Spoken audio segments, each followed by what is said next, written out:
Aduh, kalau untuk mengikuti kasus Vina, saya sama sekali tidak pernah terlewatkan, ya. Itu sangat maksudnya kasus ini sangat menggemparkan Indonesia, yang membuat air mata kita tuh berlinang sekali. Ya, saya sebagai seorang wanita, ya boleh sudah seorang ibu yang memiliki anak, yang mendengar kasus Vina ini yang luar biasa, yang melibatkan. Nah, ini yang saya maksudnya saya sangat sayangkan, yang melibatkan oknum-oknum aparat di Indonesia ini.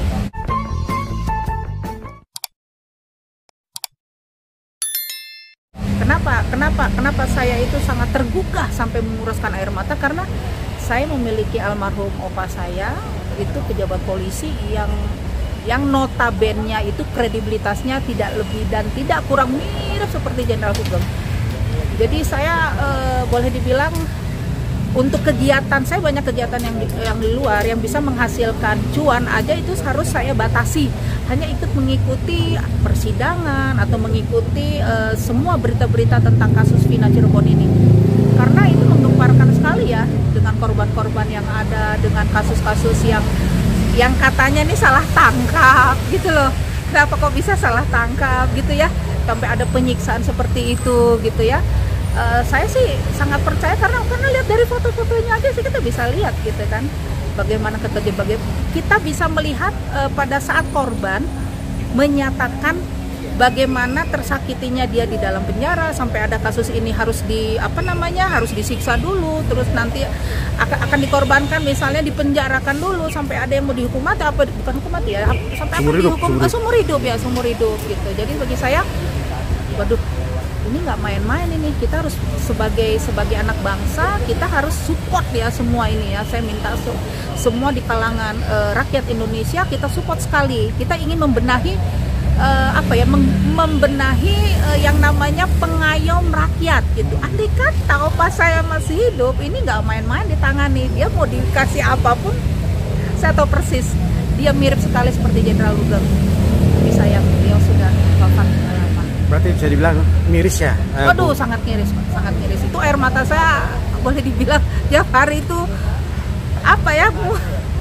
murai terus ya gitu ya. Kayak empat, saya tipe orang yang empat sekali. Waktu kasus Sambo juga seperti itu. Jadi energinya itu kebawa, ketarik sama saya itu kayak waduh, badan saya sakit. Terus saya bagaimana ini, saya ngikutin aja deh, ngikutin perkembangan di berita, di media online, di pertelevisian, dimanapun saya terus ikut. Walaupun di persidangan saya akan kejar itu, gitu. Jadi arti kata gini, saya bisa mengasingkan ya, bukan mengasingkan, ini boleh dibilang menunda waktu saya ke pribadi saya demi kasus ini. Karena korbannya nggak main-main loh, 7 orang ya kalau nggak salah ya. Aduh, kenapa Mbak? Apa karena penasaran atau seperti apa nih? Jadi mengikuti terus nih? Iya betul. Jadi gini, salah satunya penasaran. Ini sampai di mana kasus ini? Dan endingnya akan seperti apa gitu loh. Saya tidak menginginkan ini bisa kalah gitu loh. Karena di sini adalah korban-korban orang kecil. Gitu loh. Walaupun maaf ya, notabene saya anggap ya boleh saya pokoknya saya, walaupun ini bagaimana istilahnya begini, bagaimana saya merasakan kalau saya dari orang kecil gitu loh. Saya mau ngadu ke siapa? Untuk bayar pengacara aja nggak punya uang istilahnya. Ternyata untung ada kawan saya, tim lawyer, Bang Farhan Abbas, Bang Irwanto, dan lain-lain itu mendukung ya, istilahnya mensupport mereka korban-korban korban-korban yang dijadikan tersangka dengan kasus Vina ini. Luar biasa itu orang tuanya.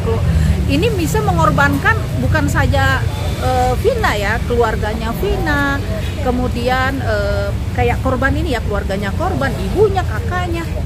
Kan selama 8 tahun ini kan mengundang malu sekali ya gitu ya. Jadi selama ini orang, wah berarti kamu tersangka, padahal kan enggak ya ternyata gitu ya. Setelah terkupas ini semua kan karena Tuhan yang bergerak, alam semesta juga menangis gitu loh.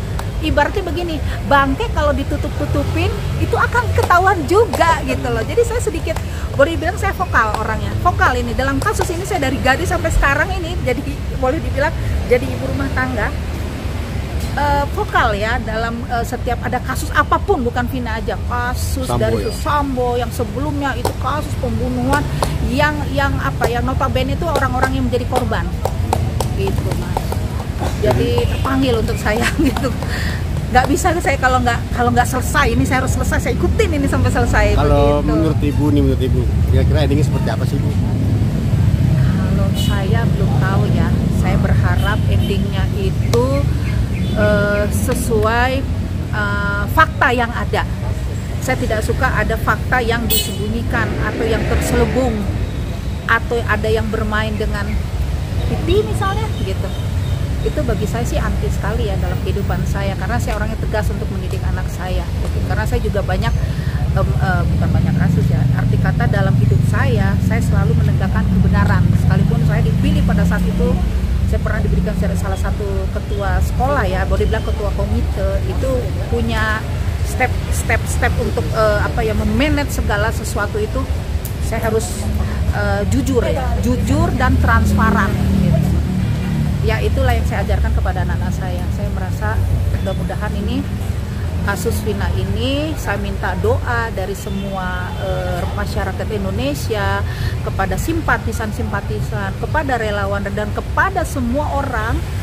Saya mohon sangat dibantu doanya agar kasus ini yang melibatkan banyak orang, yang melibatkan korban Vina, kemudian keluarganya Vina tentu ya, yang ditinggalkan anaknya, kemudian korban seperti Peggy, kemudian seperti Saka ya, dan korban-korban ini semoga ini bisa terselesaikan dan menang dalam sidang. Saya berharap seperti saya minta ya untuk Pak Kapolri, saya minta mohon kita kembalikan ya Pak kepada rekan-rekan polisi, karena saya juga cucu seorang AKBP polisi di Medan, tapi almarhum ya, opa saya namanya Opa Filmon Lebahas gitu. Jadi dia mengajarkan artinya seorang kejujuran. Jadi saya minta kita sama-sama sefrekuensi nih Pak, orang Polri Pak gitu. Saya mohon sekali nih Pak, kita balikan ya Pak ya, bagaimana kasus ini misalnya terhadap ibu anak, kepada keluarga Bapak sendiri atau kepada anak Bapak gitu, atau kepada Bapak sendiri, gimana rasanya gitu Pak, ada penyiksaan atau ada misalnya salah tangkap di korban, gimana rasanya, kita kembalikan aja pada diri kita sendiri Pak ya. Justru mengembalikan citra polisi lagi. Iya, saya ingin seperti itu Pak, ingin mengembalikan citra polisi di Indonesia. Malu Pak, soalnya malunya bukan di Indonesia Pak, sampai keluar nih Pak, ke negara orang Pak gitu loh. Apalagi saya punya keluarga di banyak, ya boleh dibilang di banyak negara lah. Itu kalau sampai dengar gitu rasanya gimana ya Pak ya, sedih gitu, malu Pak, bener Pak. Tolong ya Pak ya, Pak Kapolri ya.